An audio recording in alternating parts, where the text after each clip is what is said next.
was that? What's up everyone? Hope you're all doing well. Welcome back to my channel. Today we're making another Hitman video. I'm a little bit late to the party. The year 2 content released on the 20th, well some of it at least, like I said in the other video. The rest of it's coming in the next few months of this year. We're just going to be discussing the elusive target arcade mode that they've added as of the 20th, and I'm just going to give you my thoughts and things like that. So if you did like this one, please leave a like, helps me out. Subscribe if you feel like sticking around. So as I said, the elusive target arcade released on the 20th, along with the Hitman 3 trilogy, and also the release on Steam. And also on top of that, they released the Hitman 3 VR mode. And we're just going to sort of go in the order that I've sort of wrote my key points here, and talk about things. So the elusive target arcade, first off, I tried to record like this video of me playing it, first impressions and all that stuff, but it was actually kind of difficult, not gonna lie. I spent like a good day or so trying to get some gameplay together, which was interesting. But my first initial thoughts is that like it could be improved. I thought it was going to be interesting because we would get to experience elusive targets that maybe some of us have missed, or you know, we missed the rewards that we could have got for them and stuff like that. But it doesn't seem to be the case. It seems to be that you have one sort of reward. You can't pick and choose what elusive targets you want to play and stuff like that, which I think everyone would have enjoyed a little more if we had like a permanent catalogue of elusive targets that we could just pick and choose what ones we want to do for the different gear and the suit unlocks and stuff like that. And the 12-hour lockout period is just a kind of pain in the ass, especially currently. I don't know if IO Interactive know about this, but it doesn't seem to be working as they wanted it to. So how it should work is, or how they wanted it to work, I assume, is that you fail the mission, it locks you out for 12 hours, you play it after the 12 hours and try again. But what seems to be happening, at least for me, it happened my first time, but luckily I could salvage the run. I played through one of them, and it got to the last target, I believe, and then it kicked me off and said that I failed and I need to wait 12 hours to redo it, basically. So I was like very frustrated, especially how long it took me to get to that point in the first place, and then it said, oh yeah, by the way, you failed. So I restarted my game and that seemed to fix the issue. I don't know if however many other people are having this. And then also initially when I first launched the game, it said one of them I already failed, even though I haven't played it yet. So strange little bugs and glitches going on that they need to address. The actual mode, like, it's fine, but it plays more like an escalation or like a contract, and I don't really think that's what we wanted. It's nice to be able to play the elusive targets that, like I said, we've missed before, but it would be nicer if it was a more permanent way and ones that we could pick, or not this stupid like 12-hour lockout period. And I get they want to make it more intense and stuff like that, but I don't really think it works for what we want. Anyway, moving on. The VR mode, as of right now, I don't think it's actually working as intended. Take what I say with a pinch of salt here. I don't own VR. I haven't played Hitman VR, but I've read some things here and there on the reviews on Steam and stuff like that. And apparently it's just a port of the PlayStation 4 version, and there is missing settings and bugs and glitches and like, but the VR mode isn't working as intended, which isn't good for those people that enjoy that stuff. I was excited too, because I thought, you know, one day when I hope to own VR, that would be a fun game for me to play. Hopefully they fix that.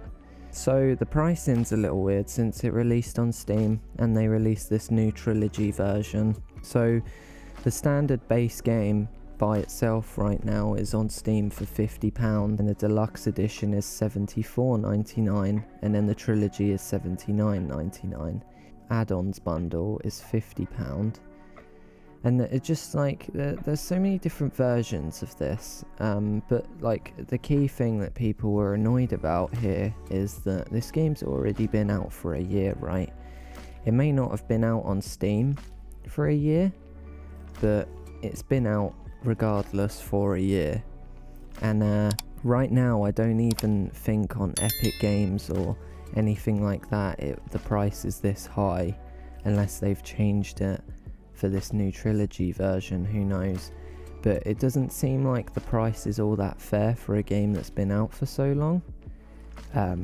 That's just my opinion. But as well, like for those people, there's certain people like out there on Steam that have waited for Hitman 3 to launch on Steam this past year because they own the other two. You know, it would be nice if maybe they could have given them a little discount on Hitman 3 to complete their collection as they have the other ones, instead of having all these different versions and different DLC packs and stuff like that. And also on top of that, the whole feature of you being able to transfer your progression from Hitman 1 and 2 to Hitman 3 doesn't seem to be working for a lot of people. I've read a lot of Steam reviews and people were saying that the whole system of you being able to convert your progress and all your equipment and suits and stuff from the other two games to the third game doesn't seem to be working as of right now. Stuff like that, so not so great.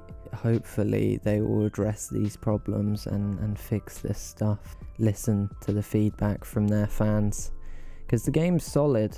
The game's like I said in my previous video, one of, if not my favourite games of the previous year, one of the more complete and functional products to come out of that year at least. So it's a shame to see such bad feedback and just not too great start for them. So these issues that I've spoken about, they kind of make me scared for the whole freelancer mode. It's a bit worrying. If they don't like hurry up and fix their stuff sooner rather than later, then their fans are definitely going to start being disappointed and losing faith in them, a lot like other developers. So hopefully in the next coming weeks and months they can fix these problems and make the game a lot more functional. The VR mode needs to be completely fixed up and working, and then I think they need to take a look at the whole elusive target arcade and sort of maybe think about how they can incorporate some tweaks and stuff to make it a bit more enjoyable for their users. They could probably just lose the complications that you get. Maybe that would work, but I think it's mainly like the fact that we don't have a whole catalogue of elusive targets we can just pick and enjoy the content of. Especially those people, the completionists that want to unlock all the suits and stuff like that. And we have to like wait until they change them or however it's going to work. Yeah, I'm kind of fearful for the freelancer mode if all of this stuff doesn't get worked out. The freelancer mode looked very promising, looked interesting at least. We don't really know too much apart from that it's going to have some roguelike elements and you can customize your sort of safe house and stuff like that, and it sounds really cool. I'm still looking forward to it. We've got until spring to wait, so we'll see what happens and we'll see sort of what changes they make to the stuff I've previously mentioned and see if they sort stuff out, and hopefully when spring comes around the freelancer will release in a more better state, should we say, than this content on the 20th. So yeah, anyway, that's about it. I don't want to ramble on for too long. I don't want to like speak negative of this game because I do enjoy it a lot and it has a lot of replay value, a lot of content.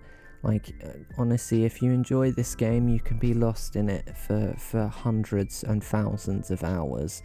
I'm not saying Hitman 3 is a bad game, I'm just saying that like They clearly, from the reveal stream, it seems like they do care about their fans, but like they need to listen to them a bit more and understand what it is that they want and stuff like that.